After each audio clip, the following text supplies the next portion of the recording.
8 began with a drive to the northwestern region of Bali. We left Ananda after a good breakfast and got to Banyuwana Amerta in approximately 2 hours.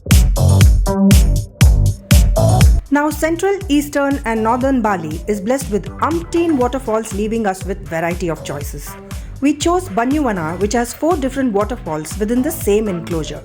This place is ideal for nature and water lovers.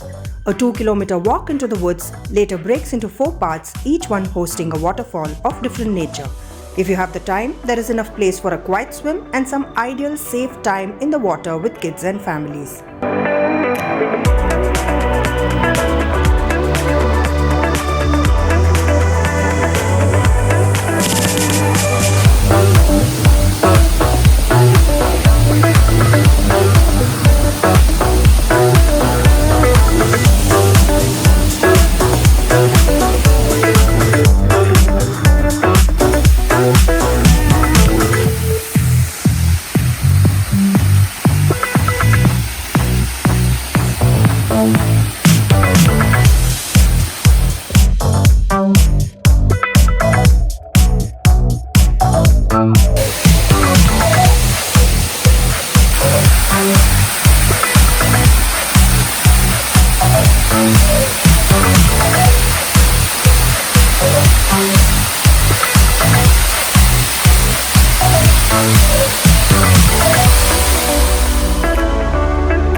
If you're lazy to walk all the way, you can opt for an exciting scooter ride both ways or just one way like we did.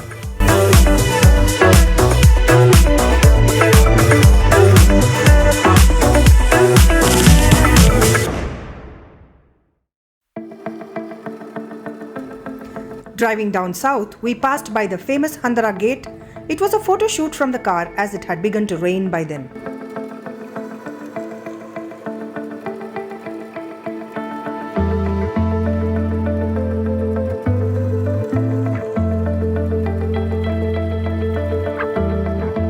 Driving past the edges of the Danau Beratan lake, we reached the Ulun Danu Beratan temple. Yes, the one that stands on the lakefront.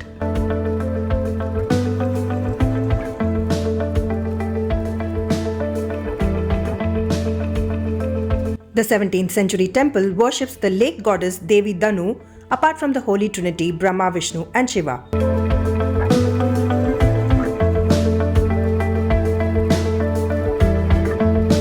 Standing in the middle of the lake with a mountainous backdrop, the surrounding gardens and the little temple obviously top the charts for an Insta-worthy photoshoot.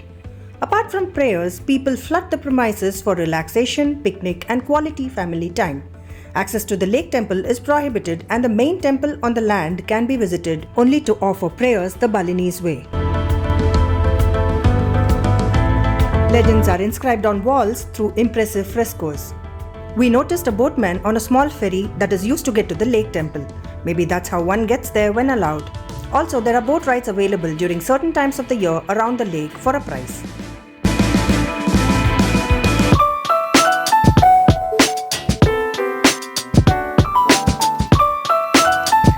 We found this little jewel by the roadside, the Lost Cafe. Though small, it boasts of impressive interiors and even better was the food there. The owner lady, whose name was also Kadek, shared her stories along with some yummy handmade food. The place is definitely worth a stop. The pasta, potato chips, milkshake and waffles here were to die for.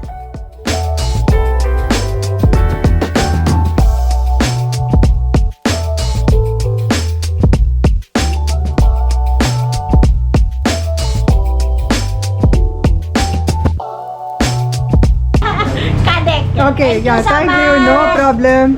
God bring me the person really good. Her reaction when we told her that her cafe and she would appear in a YouTube video soon.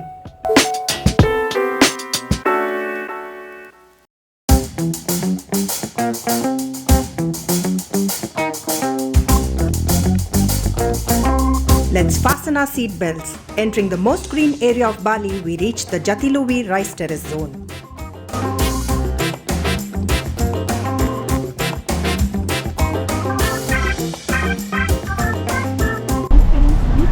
Hello.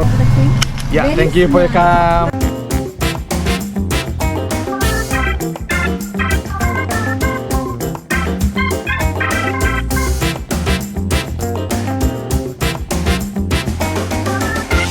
Spread across 600 hectares of rice fields, the place will hold your attention with its naturally thick and tall crops. Today a UNESCO World Heritage Site, the field sits on the lap of Mount Agung, the active volcano. There are options here to trek the fields, ride a bike, go on guided tours, or simply laze around till sunset. You could also visit a few temples and waterfalls in the surrounding area.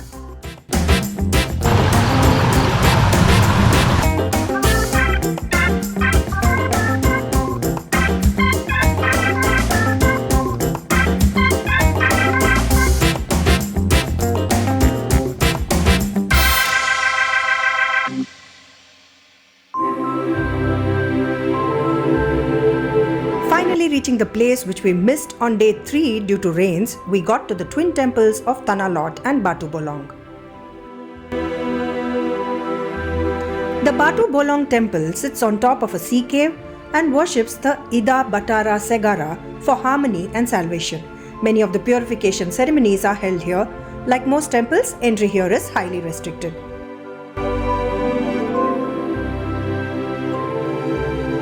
Having an interesting story behind it, the TANAH temple literally sits on the other hand, occupying a separate small island beside the shores. The temple is dedicated to Batara Segara, the sea god, and attracts millions of visitors each day for its sunset views.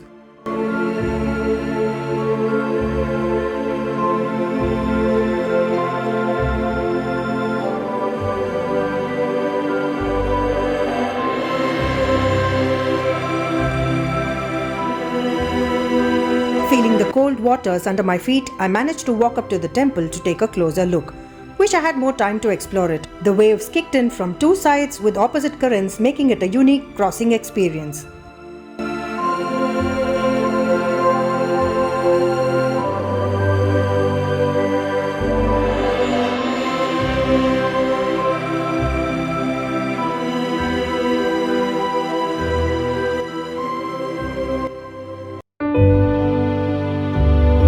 What's a visit to Bali without a Balinese massage?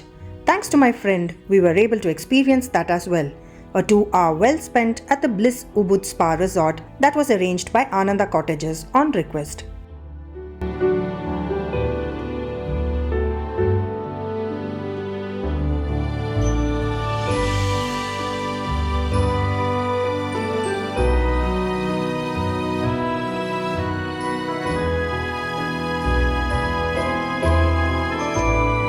A quiet dinner at Ananda is how the day ended.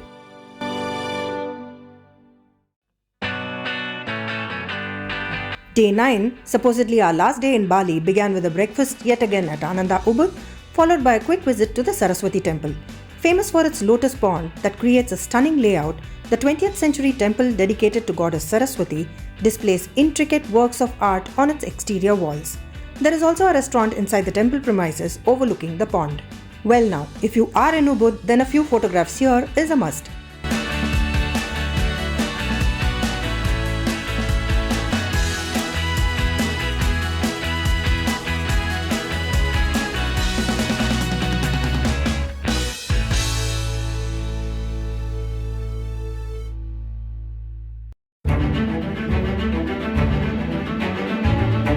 Close to the Saraswati temple is the Bukit CAMPUHAN over the CAMPUHAN river, known for its ridge walk. The 9-kilometer long trail provides some of the best views in Bali for free. We managed to barely cover a kilometer and had to rush back as we had the return flight to catch.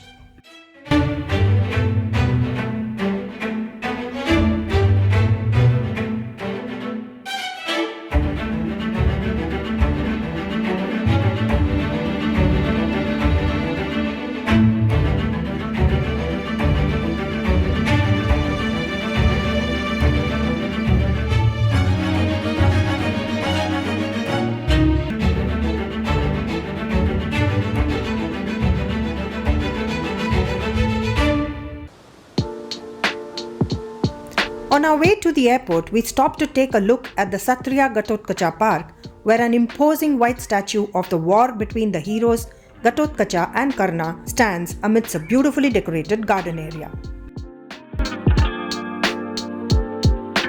Well, to our luck, we missed the advance information on our flight being rescheduled due to the G20 summit and so got an extension of 2 more days in Bali sponsored by AirAsia.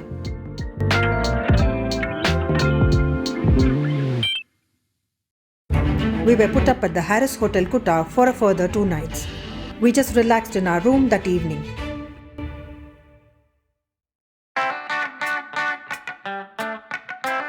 It was a completely relaxed day 10. Stepping out for lunch, we got to the Beach Bowl restaurant close to KUTA Beach.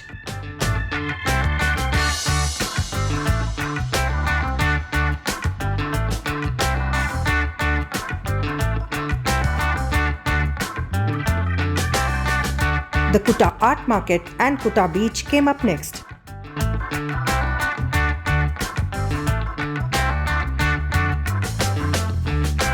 We wound up the day with dinner at the Beach Walk Mall right opposite to the beach.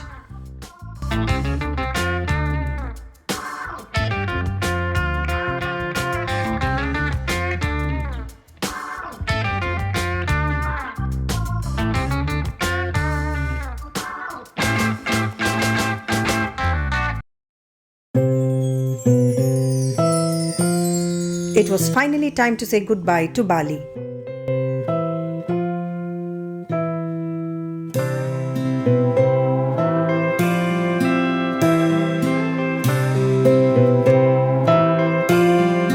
Loaded with bags of unforgettable memories, we boarded our flight to Bangalore via Kuala Lumpur.